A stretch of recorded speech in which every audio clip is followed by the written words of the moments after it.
Welcome to Talk of the Town. This month, we really become locavores. If you're not sure what that is, it's people who make the conscious decision to eat high-quality, locally grown food that's in season.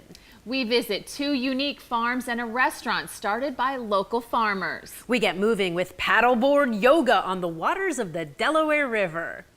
Talk about challenging, just wait. We also take a trail ride at Apollo Farms outside of Palmerton. And we visit a wig shop and find out about the serious side and, of course, the fun side of wearing a wig or a hairpiece. But first, close your eyes. Think of a beautiful farm. Now think of the smell of that farm. Wait.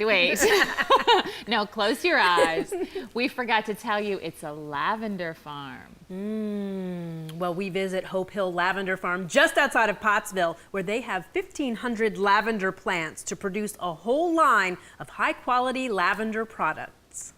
We're a small-scale lavender farm in Scoop County. It's something my wife always loved, lavender, so, we decided to give it a try, and here we are 3 years later, making a go of it. Basically, we do everything from, planting propagation at the beginning of the season to harvesting all of our own lavender, distilling all of our own lavender, drying our own lavender, pretty much a start to finish operation. Everything that's done with this lavender is done by hand. Everything from drying it for bouquets to distilling it, all of this that goes on here at this farm is done by hand. So are you tired at the end of a day? Yeah. When Wendy and Troy bought their farm, it was filled with Christmas trees. They're phasing the trees out, and 3 years ago, they planted their first 1,500 lavender plants. It's deer tolerant, it's groundhog tolerant, it's rabbit tolerant, and as our neighbor would say, when her sons let the goats out, it's also goat tolerant. Because it ate her whole landscape but our lavender plants. So she ordered 10 more. So as far as animals go, they're golden. But as farmers everywhere experience, Mother Nature is not always kind. Unfortunately, this winter, with the cold temperatures and such that we had, that everybody experienced, I think, in northeastern Pennsylvania, it did some damage to our lavender. We lost a lot of our lavender this year. A lot of them are coming back. Some of them aren't. I see some green. Here. But then this is going to mean work when you have to cut all that off. Yeah, we're letting it go. If it's got any green on it, we can harvest that and distill that. Fortunately, we propagated enough to be able to sustain ourselves, that we didn't have to go to an outside grower because we'd rather keep it all in-house. The rough winter also means this lavender season is 3 weeks behind. We have harvested 1 row for culinary lavender, and that was it so far. And it's hanging in our drying shed, and I just cut that over the weekend. So it's very behind, and I think with your help today, we're going to cut some more culinary lavender. That sounds good. I heard free labor, so. Just come in here and cut it free. It's a little bit more difficult with this one because it is such a shorter stemmed one. And then you just take that. You want to leave the green below. You want to leave the green below. You don't want to get down into the wood of the plant. Like right about there? That's perfect. Because we're remembering that it's going to continue growing. Yep. So it blooms all summer long. Yep, and this variety will get a second bloom this year, so we'll be able to get a second crop off of it. For us, we want it that way when we harvest for culinary, that nothing is flowering yet. And the reason being, all the oils are up into the flower head, and then it'll also stay on the stem a little bit better, so it dries better. What Wendy and I will do, or should I say Wendy will do after we harvest this. It's not your job. She'll come in with the hedge clippers and clean it up way. And that's the tired back day. It's very labor intensive. Like, this is a very big field. So you're adding a hook and finding a spot to hang it, right? Correct. Yeah, we try to keep them from touching one another. That way you get better airflow for the drying. So we built this shed 2 winters ago, and I said, we're not poor craftsmen. We actually wanted the cracks in the wood so that the air got through. So now that we hung up all that lavender, how long does it stay in there till it's perfect to be used for culinary 3 to 4 weeks, depending on the climate. We keep fans going on it 24 hours a day, 7 days a week. Basically, so what we would do in distilling, we won't be distilling today, but we'll explain the process, is you would take the plant material and we would take these heads and cut them all off, toss them in this still, basically, without the rubber bands, of course. Distilled rubber is not the best, so you would take these products and you'd fill this whole vessel here. So that's like maybe what, like maybe 4 plants maybe, or 3 plants? 5 to 6. Okay. 5 to that you can, 6. do you really like 11 cram it in there? pounds Yes. of plant material. Plant material. And then our 15-gallon pot would be filled with about 4 to 5 gallons of, we start our process with distilled water. And then using a propane burner, we would light the fire underneath and the propane would heat up the water and create steam. And being that this is pressure sealed, it forces the steam up outside of this tube. So the steam would come up and it hits those coils and turns back to a liquid form. So it would be caught up into this bottom cap here, all the liquid. The steam that has turned back to a liquid as well as the oil will flow into this. Because the weight of the oil pushed the water down. So the water comes up this and comes out and we will drain it into a 1-gallon jug over here. And that's what's called lavender water. Lavender water, or, you know, people use it for body sprays. They use it for linen sprays and such. As time goes on, the oil will start building up and building up and building up, and it gets to a certain point that we would take this and just change the direction of it. And what it does is it stops the water from coming out here and starts making the water build up, and it forces the oil out of here. So then I'd switch containers and put an oil container there and capture the oil. So, and then the water comes up and it gets to a certain point and you flip it back and you're back and forth a lot.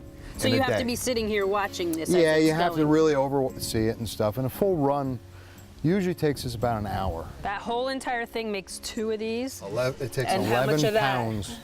11 pounds, we can get usually about a gallon to a So gallon. a gallon of this, that's not too bad. So you're making a lot of this, but this is the valuable stuff. That's right the here. valuable stuff. And it takes 11 pounds of plant material to make roughly 1 ounce of oil. It's a lot of work. A lot of of cutting. work. So when you got, ladies are free, feel free to come on back. So, These are the 2 items that came right out of the still and you just put them right in the bottles and ready to go, right? yep, correct. Okay, so they're the lavender water and the essential oil, which is Correct. that's what's going to be in a lot of these other things, right? Yes, yes. And some of the stuff we do subcontract out. We send them basically our essential oils and our water, and they use that to make our products for us. Tell people at home, when you see products like this, I mean, if you walk into the store, there's a wide variety of products that would be labeled and look similar to this, but the difference between something like Most what certainly, there's a big, big difference. One of the biggest things that any consumer should look for, whether it's in our product or someone else's product, is make sure it's made with pure essential oils and not fragrance oils. A lot of times the fragrance oil stuff will be a lot more inexpensive, but as you saw when we distill our oil, there's a lot of work that goes into essential oils. So to get the true effects of like lavender, the soothing effects of lavender, you're not going to get that from a fragrance oil, because the fragrance oils are made in a chemical in a lab, basically. It's man-made. It's a man-made scent, and man-made cannot beat Mother Nature any day. I believe you. Absolutely. Hope Hill Lavender Farm has hours for the public through August 10th, so pay them a visit to see and smell for yourself. Hit their website for a complete list of their products and the many local restaurants and shops that carry them. And for one lucky viewer, a $25 gift certificate to Hope Hill. Just find the proper photo in our July album and tell us your favorite use for lavender. Don't go away. When we come back, we get moving and challenge our balance on the Delaware River.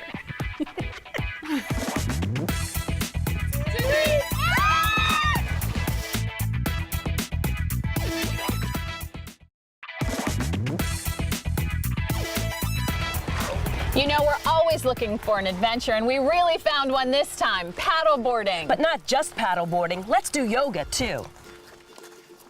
We've been here for 4 years. This is our 2nd season with Shawnee Inn, and I think people have now really taken an interest on doing something different as a water activity, and I think you see a lot more that it is a very fast-growing water sport. So they're supposed to be bigger than you. The idea of the paddle is to lift your arm and cap it off.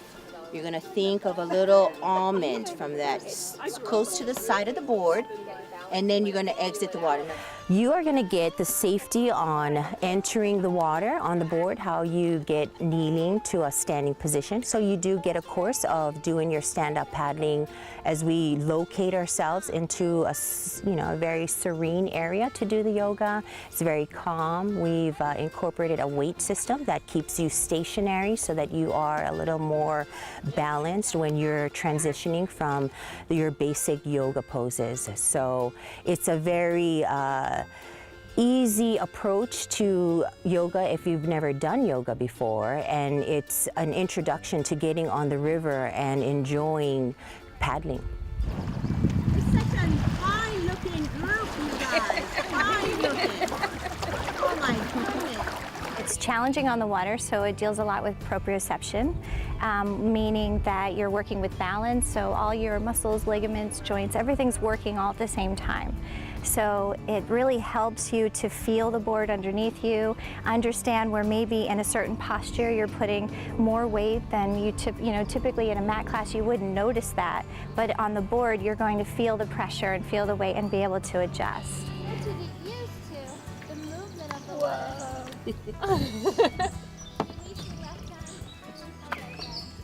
It's tricky. Your very first class, do you, is there an adjustment period as far as getting that feeling of being on the water as opposed to on the floor? And do you end up in the water a lot? Some people do. Some people definitely do.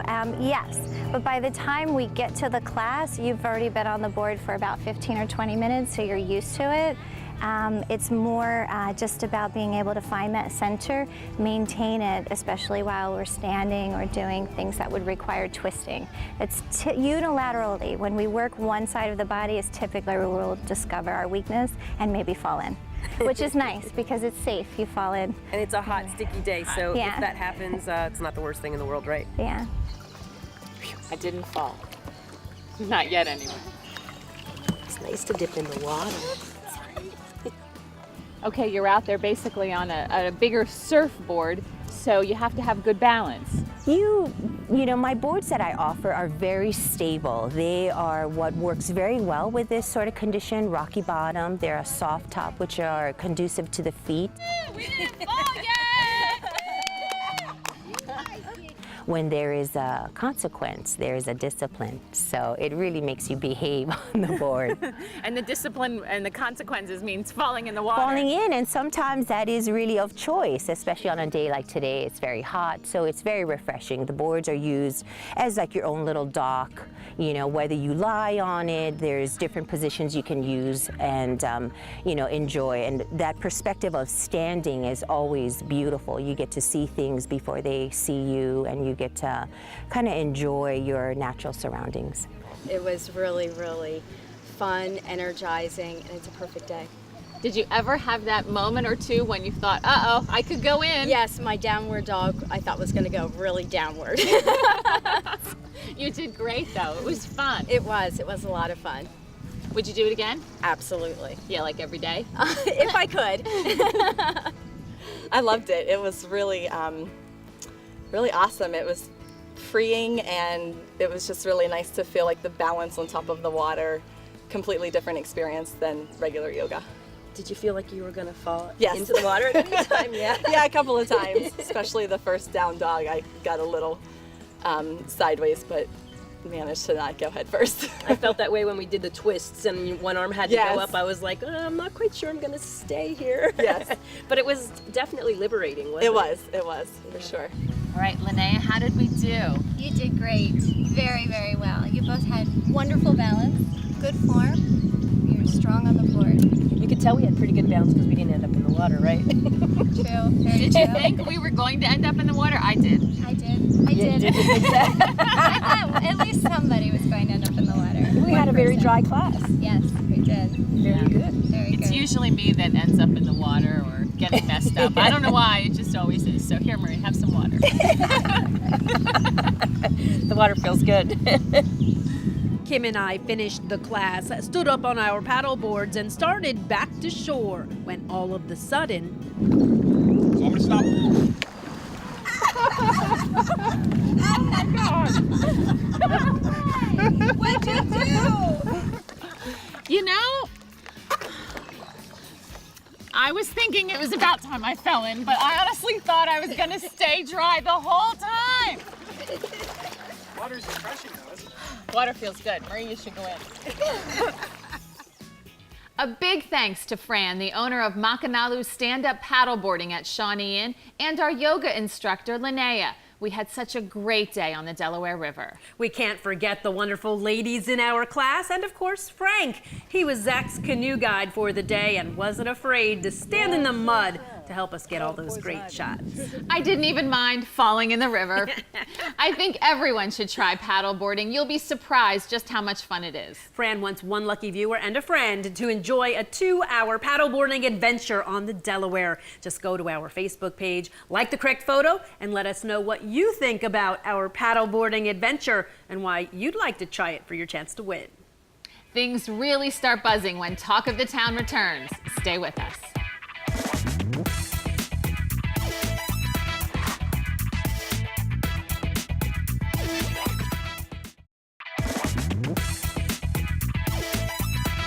Did you know that honey is the only food in the entire world that never spoils? And to make this much honey, bees would have to fly around the world 2 times and visit 1 million flowers.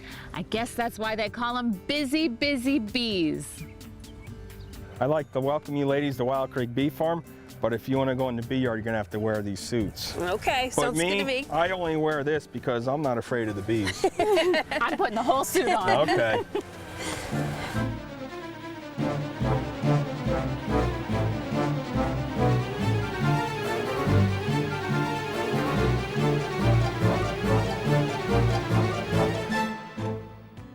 Chris Maxwell owns Wild Creek Bee Farm. He started with just a few hives about 9 years ago, and by this fall, he hopes to have almost 500. I feel very protected. Thanks, Chris. You're welcome. Bees leave off, it's called an alarm pheromone, and it smells like bananas. And when there's an intruder that goes into the hive, the bees give off that scent, and it causes them to want to protect the hive by stinging. When we put the smoke in there, it kind of masks the smell of the alarm pheromone. Ladies, this is one of our bee yards. I just want you to know to be calm, the bees are gentle, and we don't want you to be nervous. So we're gonna go in here and we're gonna check out a queen. Okay. I'll try not to be nervous. It's an awful lot of bees. Yes, it is. You may notice that I look a little calmer than Kim. Well, here's a little secret. I grew up on a bee farm. My dad had 500 hives, and the whole family got involved in the bee business. Oh. Kim, if you want to stand over here and you can look right in here, I want to get you comfortable. Okay.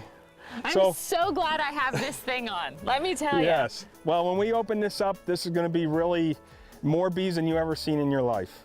So when you go into a bee colony, you go in there with a purpose, and your purpose to go in there is to make sure the queen's doing her job and the colony's healthy. That you have brood from the egg stage all the way into the cap stage, and that's how you inspect the colony to make sure that they're healthy and doing what they're supposed to do. And also when we go into the colony, we want to check to make sure there's enough pollen and honey in there. And the bees use the pollen, that's their protein, and the honey is their carbohydrates. We like a very docile bee. As you can see, I'm out here, I have a t-shirt or a shirt on with no sleeves. And I do wear a veil because I don't want to get stung in the eye or in the mouth or anything like that. What we're doing right now is we're just going to go in here and we're checking for the amount of population of bees. Looks like a lot. Yeah, there's so many bees. It's a lot of honeybees, and it's an experience. See there's the nectar in the cells. It looks like water. It's very shiny. I almost tell people it's like when farmers make maple syrup, how they put the syrup, the liquid in a drum and they cook it and it steams it off. Well, instead of cooking it off, the bees actually fan their wings, and by fanning their wings, it pulls the moisture out of the nectar. And at that point, when they get it to the point where the moisture content's less than 18%, they will cap it over, and that honey will last forever and never go bad. It looks like chaos when you look at it. Yeah, but believe it or not, Very organized chaos. Yes, the bees know exactly what they're supposed to do and how to do it. And if you look down in the bottom there, you'll see like a liquid. That's royal jelly, and that's actually young eggs that were just laid. And after 3 days, the eggs will turn into larvae. So those nurse bees, what those are called is nurse bees that you see on the frame there, and they are actually feeding those eggs. That brown there is not honey, that's capped brood. That's in the final stage. The bees will pupate, and what will happen is once they chew through that, they will hatch out of there. When I go into a hive and I see that many frames of capped brood, I know we got an issue and that we got to give them more room. Now, if you look at these cells on the bottom of this frame, those are called queen cups. Okay, now when a hive gets crowded, they will develop these, they will make these queen cups, and what will happen is the queen will lay an egg in each one of those cups. And when those cups are sealed over, they become queen cells. And when they seal them over, at that time is when the colony will throw a swarm because of the congestion in the hive. When a hive has a lot of honey and a lot of brood and that queen has nowhere to lay eggs, they decided they fulfilled what their goal is, and it's time to reproduce. The old queen and half the workers will go find a new or a new place to live, and one of these queens that hatches out will actually go and kill all the other queen cells, and she'll go out for a mating flight, and she'll be mated, and she'll come back and take over the old colony. She will lay anywhere from 1,500 to 2,000 eggs per day, and people think, well, the queen bee, she's in charge of the hive, but that's not the case. The queen bee, her only job is to lay eggs, and the adult worker bees of the hive are actually the ones that direct the control of the hive. Now, right here, if you look here with your camera, this is a drone honeybee. That's a male honeybee. He's much stronger flyer than the workers are and the queen. He's right there. He's got silly looking eyes. He's fat. Yes. He's fat and hairy. Yeah. Yes. Their only purpose of the drone is to actually mate virgin queens. They're kicked out of the hive in the fall because they do not groom or clean the hive. They do not collect honey. They eat a lot, right? Yes, they eat a lot and they hang out. There's the queen. Oh, I see her with the big green. She has the green dot on her at the bottom of the frame. She's the queen there. You can see she's about double the size of the other bees. Why does she have a green dot? I mark my queens every year. It's a known thing to do in the beekeeping industry. By marking the queens, every year we change the color. So by me marking that queen, that'll tell me how old she is by the color. So she's green, she's 2014 queen. 5-6 years from now, if I go back and she's green, I know that I got a queen that survived 5 winters here in the Northeast. Everybody says, oh, you know, it's all about the honey, but in reality, if we lose the honeybees, we lose a third of the food we eat. There's a lot of things that go into the bee loss. It's called colony collapse disorder. People haven't heard a lot about it lately, but it is a big problem still. We're losing about 30% of our hives every year, and we got to split our hives and raise more queens to try to keep going. A lot of the factors is you know, commercial agriculture with the pesticides are a big factor. Loss of forage, which would be flowers for the bees. A lot of people see wildflowers like you see in my bee yard here, and they consider them weeds. Well, they're not weeds. They're a very important food source to the honeybees. All right, let's close it up. Yes. I understand now. Yep. Let's go extract some raw honey. This is raw honey. People say, well, what's raw? You know, a lot of people get skeptical. By eating raw honey, you're getting the benefits of the pollen and the enzymes, natural enzymes that are in the honey. So raw honey tastes a lot better than processed honey, which is heated. What you see over top of those cells is wax. The whole thing is wax. When they build the cells, I don't know how the bees do it, but every cell is perfectly hexagon, has 6 sides. This is a hot knife, an uncapping knife. You take this knife and you set it on the wood part of the frame, and we slowly, you'll see it melt as we go down, and you just like saw back and forth a little bit as you go, and that will actually melt all those cappings off the frame.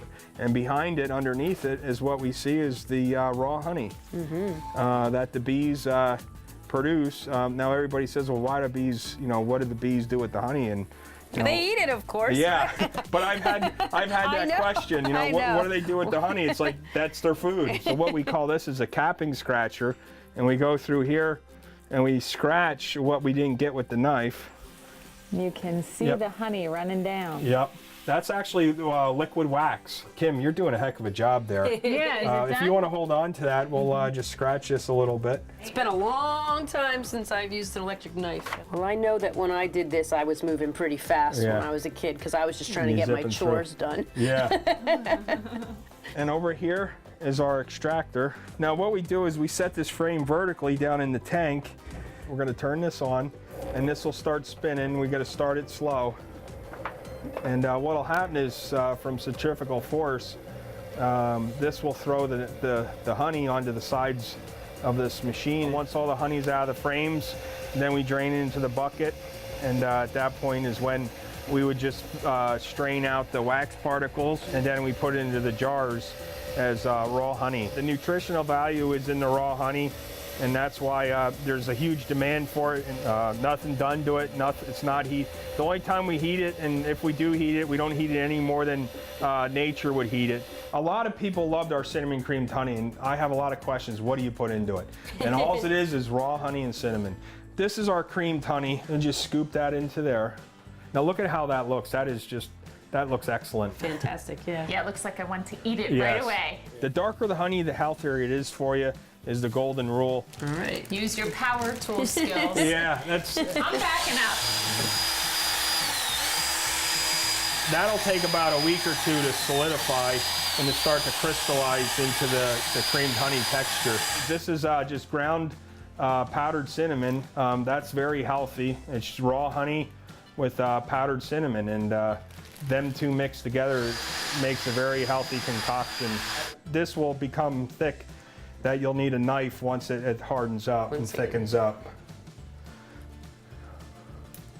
Yum. Mm-hmm. For the honeybee's sake and the butterflies and all of our pollinators, plant wildflowers that are native to this area that are not treated with what we call systemic pesticides. A lot of growers now are actually soaking the seeds and genetically modifying the seed that they could soak it in pesticide, and when the flower comes and it germinates, the chemical goes into the roots and it's in the pollen and it's in the nectar. So the honeybees and the butterflies are going to these flowers thinking they're doing what they're supposed to be doing, and what they're doing is they're getting themselves a deadly concoction of chemicals. Beekeeper Chris Maxwell wants you to remember how important our pollinators are to our food supply. He's giving one lucky viewer a jar of his cinnamon creamed honey. I've tried it, it's amazing. Just go to our July album on Facebook and tell us your favorite part of this segment for your chance to win. Good luck. We'll be right back. Get ready for a leisurely trot down the happy trails.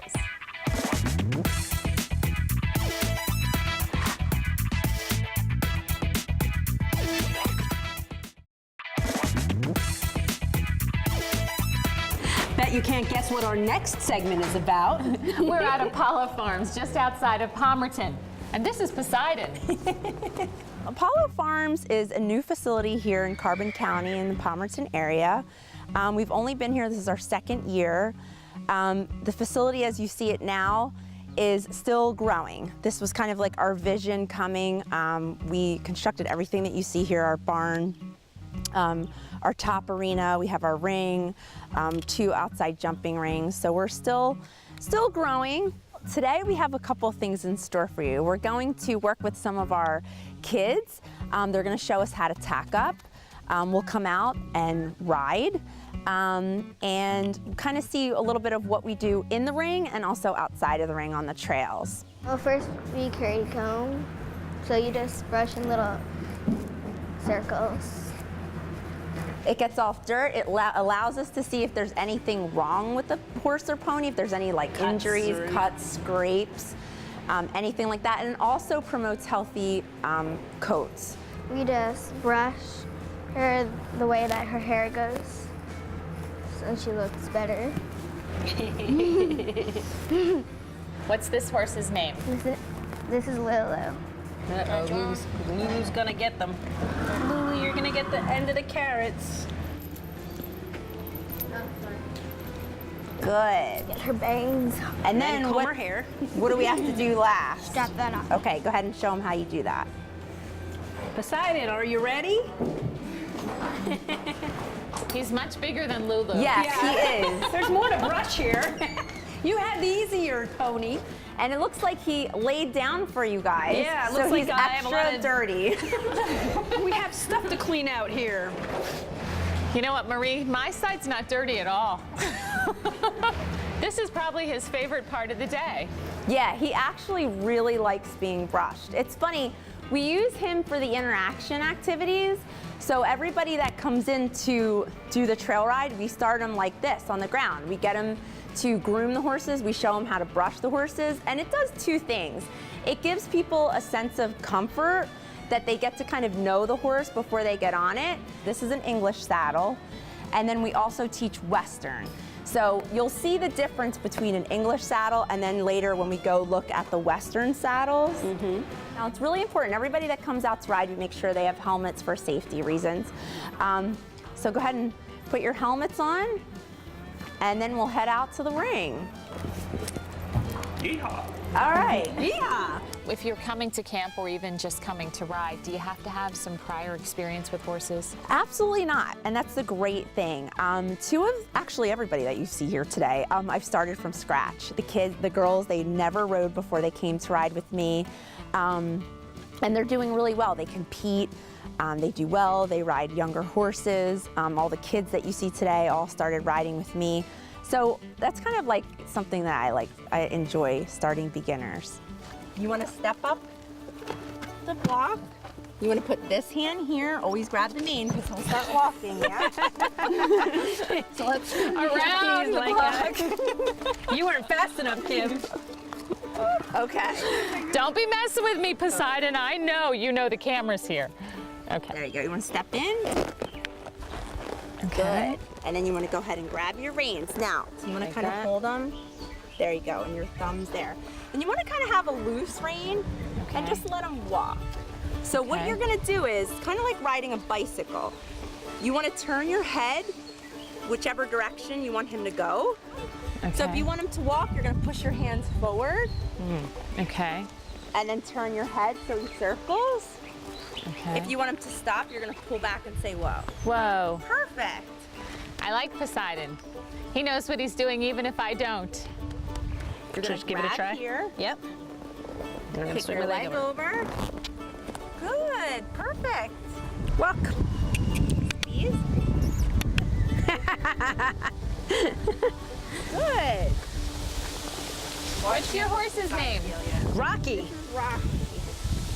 Marie and Kim, the first thing we teach our kids is we teach them how to post at the walk. Now what that does is that helps to develop balance, which you need on horse. And it's just kind of lifting your bottom half up. Good, and you want to try and keep your hands nice and low.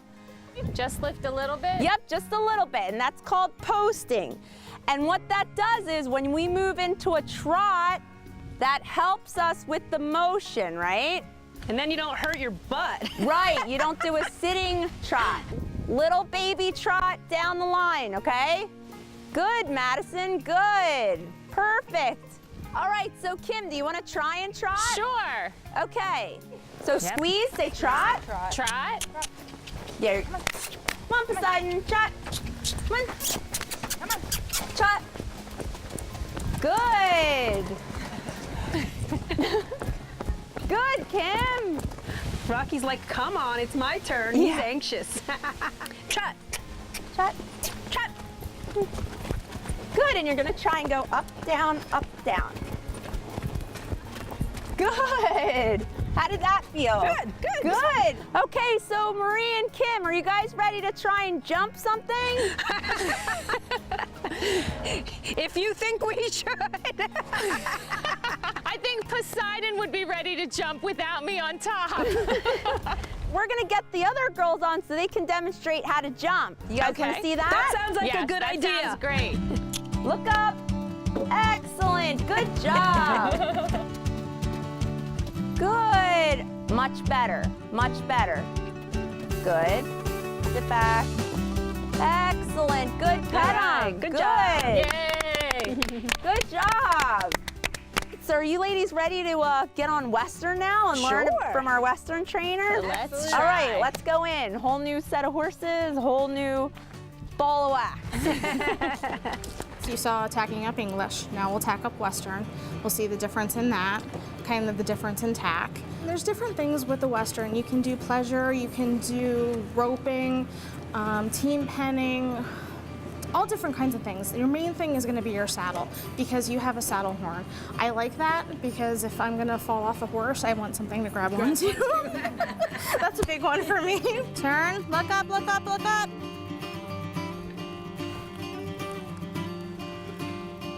Look up. Good job. Good. Very good, buddy. Nice job. This summer is actually our first summer doing our adventure trail rides. So we've partnered with several inns, bed and breakfasts in Jim Thorpe, and they send their guests here and we take them on a trail ride and we have an interaction activity with the horses. We also have summer camps for the kids. We do lessons. We also have our guest cabin, which we host birthday parties. We can do corporate events, you know, small like weddings, very small, intimate type of events that take place here at the farm. A big thanks to everyone at Apollo Farms for our adventure. Owner Delia Alvarez Apollo wants 2 lucky viewers to win a lesson. Just go to our Facebook page, like the correct photo, and let us know if you prefer Western or English style riding for your chance to win. Happy trails!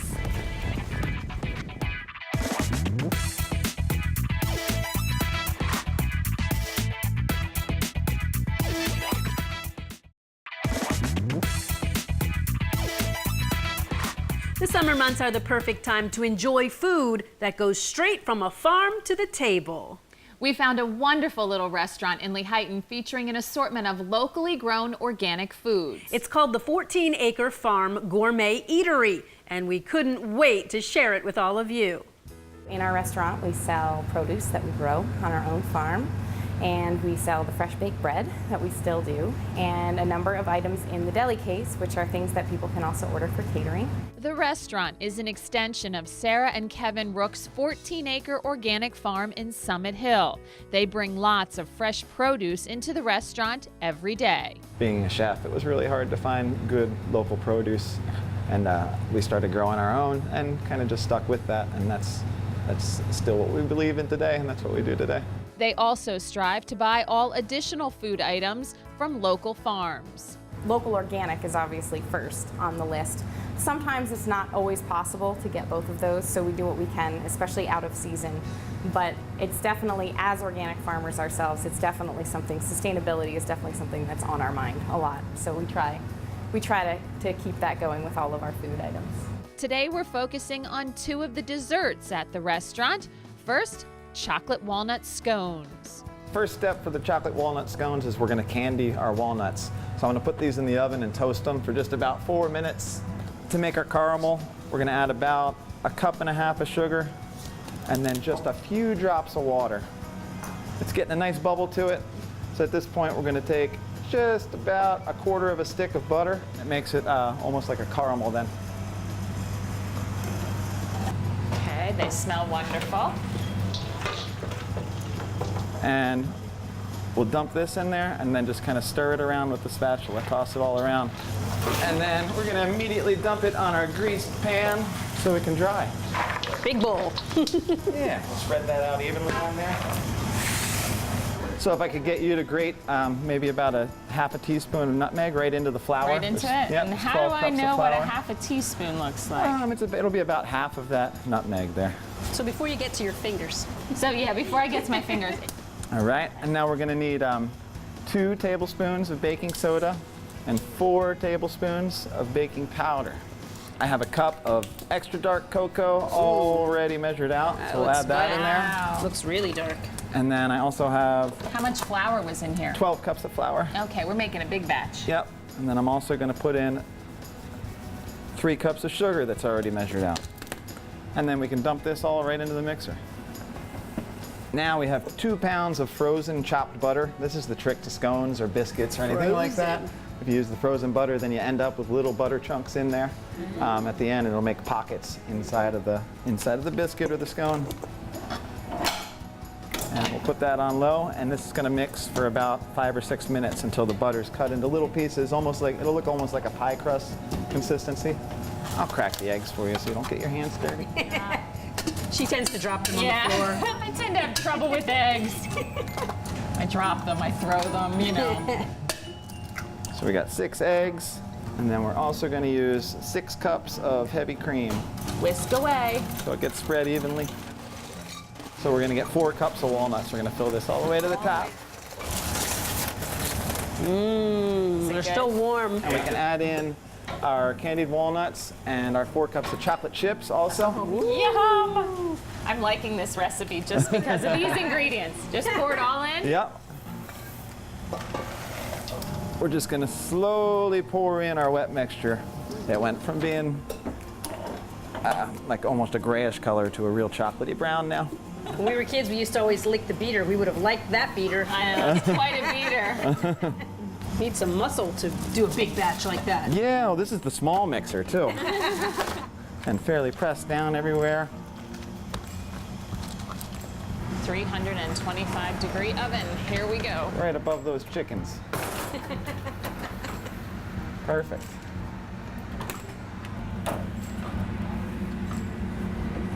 Nice even rise on it. Hey girls, scones are out. That was very good. Very chocolatey. I'm glad you picked chocolate. You can never have enough desserts, so now it's time for Sarah's meringue kisses. You're going to take this half of a lemon and you're just going to wipe around the edges of the bowl. And then that'll add the acidity necessary to help keep the meringues nice and stiff. And I already separated the eggs. And how many eggs is this? About 7. Okay. And this is going to make about 2 large sheet pans when we're done. You start on slow. Start getting some air in there. Yep, you start adding a little bit of air. So now all we can really do is wait. So now what you're going to do is you're just going to slowly add in the sugar. Yep, you might want to go a little bit slower than that. Give it plenty of time to absorb the sugar. Okay, now we can turn it up to 10. This is where we let machines do the work for us. Oh, we're good. We are good. Some people do fold in extracts or fold in different ingredients at this stage after it's already mixed, but I get a little scared that I'm gonna break down the meringue myself, so I like to play it safe and just add flavored sugars on top after it's already done. But before it goes in the oven. And you just squirt out a little blob. You got it. Like that? Yeah. All right, I'll go too. Am I making these big enough? Oh yeah. You can make them as large or as small as you'd Look like. at your design. That is beautiful. Huh? Yeah, I'm not sure what that is. It's a design. Something I've seen before. I have to make sure my necklace doesn't like land in it. I've been thinking that too. Don't touch me. Yeah. I got out all of the flavored sugars for you. This one's Snickerdoodle, so it's a cinnamon sugar, lemon meringue. So this one has lemon zest, a little bit of lemon juice, and some vanilla powder in it. This one is Pizzelle. It has caraway seeds and anise seeds in it. This one is chocolate mint. It has chocolate and vanilla and peppermint. And this one is Turkish coffee. It has a very strong coffee mixed with cardamom and a little bit of cinnamon. Just like I figured this? I'd go with the milder flavor first, like the lemon, and then end with Turkish coffee. Yep. So you don't cross over. Have you ever done a Snickerdoodle coffee one? I don't think so. No. Well, here. You can try it. This is Snickerdoodle? There's Yeah. Snickerdoodle coffee. These couple on the end. No, you're chocolate. You just made Snickerdoodle chocolate mint. That one's done. Shut the door. And done. We have meringues cooking away. Now, Kevin was nice enough to get us out some plates, but really, you don't even need plates. You can just pop one right in your mouth. Just grab it, pop it in your mouth. I think I'm gonna have to try more than one. Oh, absolutely. But I think I'll try with a coffee one first. Okay. You good coffee? I'm starting small because I'm planning on eating a few. I'm going with snickerdoodle. I think I got a snickerdoodle. Wow, they melt right in your mouth. They're like fluffy, sweet little bursts of air in your mouth. We enjoyed all the delicious food from the 14-acre farm Gourmet Eatery. A big thanks to Sarah and Kevin for inviting us into their restaurant. They're giving one lucky viewer a gift certificate to stop by their location on 1st Street and try some of the recipes. Just go to our Facebook page, check out the July album, like the correct photo, and let us know your favorite farm fresh food. Talk of the Town will be right back. We go through a transformation of sorts. Don't miss it.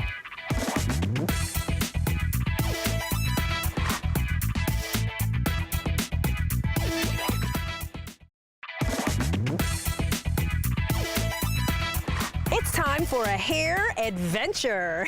Wigs and hair pieces are more popular than ever. They can fix an assortment of problems or just add some pizzazz. We're at Shear Adventure Style and Wig Salon, just north of Jim Thorpe.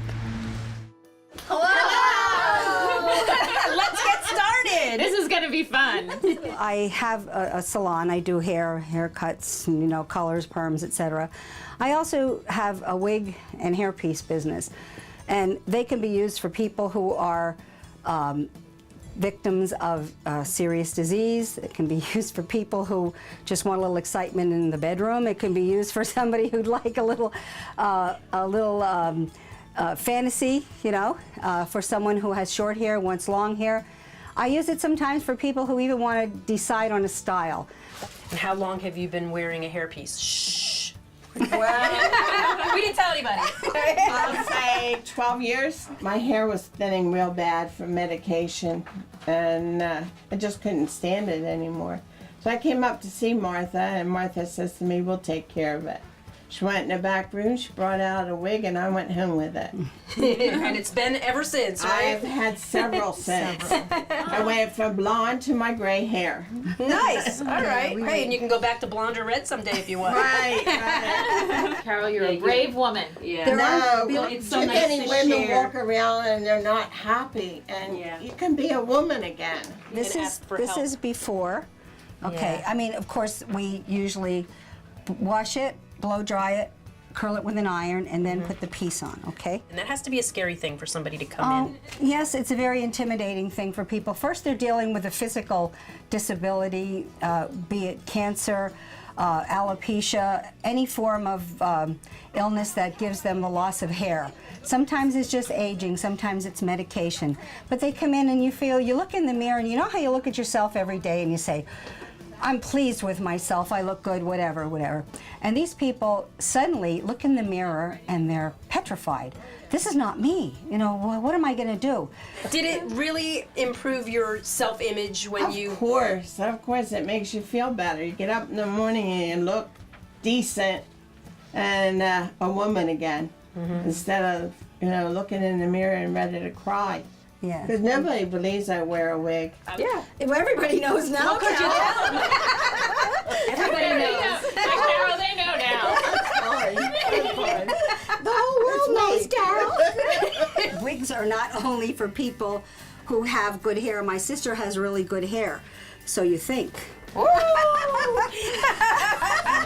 She does. She really does. She does have really good hair. But that looked very natural as well. That's what I'm saying. Yeah. She does have several of them, and she wears them when she doesn't feel like getting her hair done. She goes on vacation. If somebody calls me and asks me to go somewhere and my hair's a mess because of the humidity or just from sweating or whatever, it's nice and convenient to just pop it on. Well, let us see how easy it is to put that on again now since we ripped it off. And you're lucky because you have a sister who's a stylist. So you can say send me one down. Yeah, and help me out. Would you have ever thought of doing this without having a sister that is a stylist? No. But the fun of it is I can come here and try them on. And you know, she could just send me one. Of course, she doesn't come with it. That's the problem.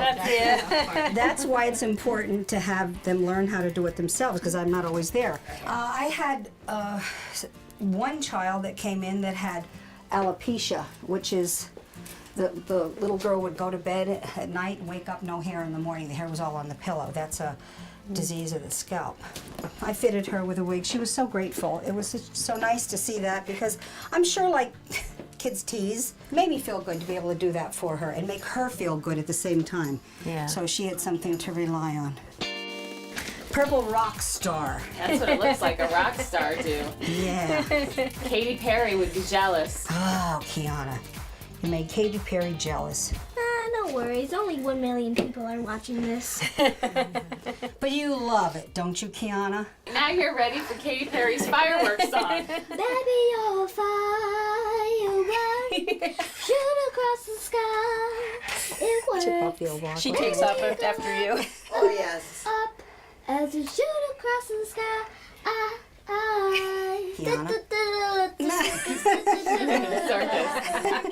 Circus afro, polka dot afro. Polka dot afro. We have those too. We're going to get the cameraman in on this too. Yeah. I want to see You're what you next, do with Zach. the girls. Boom, boom, boom. Even brighter than the moon. Now, what are you going to do to us today? Surprise, surprise. How about that one? That's a Rapunzel Sit wig. down. Always wanted to be able to wand. That is just so much hair. Isn't it? Move out of the way. It looks like you. Do you think it looks like me? I'm not sure if it looks like me. Oh my. That's right. Have we got hair for you? I'm teasing. Don't look. No, there. I won't look. There you go.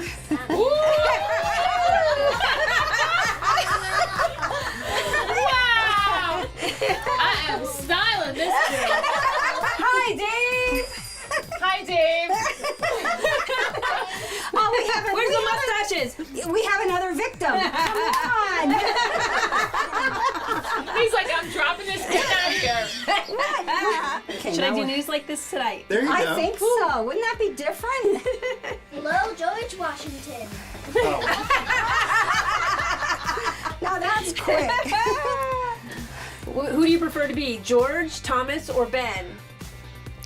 I could have done Santa Claus. Just remember that. George is more respectable. Yes. George. There's no way you're getting respect with that. So thanks for bringing us the equipment. No problem. Catch you later. Marie, we have hair for days. We do. I wonder what she's going to do next. Elvira. Elvira. Oh, Mistress of the Night. Kind of like Maleficent. I'm speechless, really. I'm inspired with a new style. Are there any animals in here? I can't be sure. Maybe there's a snake nest. I know, like a snake or a rat, or like there could be some mice up here. If a spider were to lay their eggs up here, I'd be in big trouble. Cruella. But I like puppy dogs. Enough to wear them? Am I feeling bright or dark? Is it a good day or a bad Good day? day. Or a bad day. Okay. Was I naughty this morning? Or what? Maybe you should do Zach. And then we'll Dun, dun, dun, dun. You want to put this on, please? Zach? Maybe you'll get I don't like where this is going. We'll never tell. Zach, aren't you happy you got involved in this shoot? Of course I am. I see a rainbow. But wait, there's more. He's got a party hat. There we go. There's, wait a minute, you didn't put this on right, Zach. Oh. Did your mommy teach you how to dress? I'm sorry. I skipped that day at clown school. You know, my wife does tell me that I wear the clown pants in a relationship. Since everybody else decided to look so beautiful, I didn't want to take a back seat, so I'm going to do a selfie with a French comb. They're 2 large combs. You can wear them either this way or this way. So I take it, put it on. Amazing. Instant hair. And Martha wants everyone to get in on the fun. Right now, she has a special buy one, get one half off in-stock wigs. And for one lucky viewer, you can get 25% off a consultation and wig purchase. Just go to our Facebook page and find the proper photo in our July album and tell us why you'd like to try wearing a wig. Whatever you do, be the talk of the town.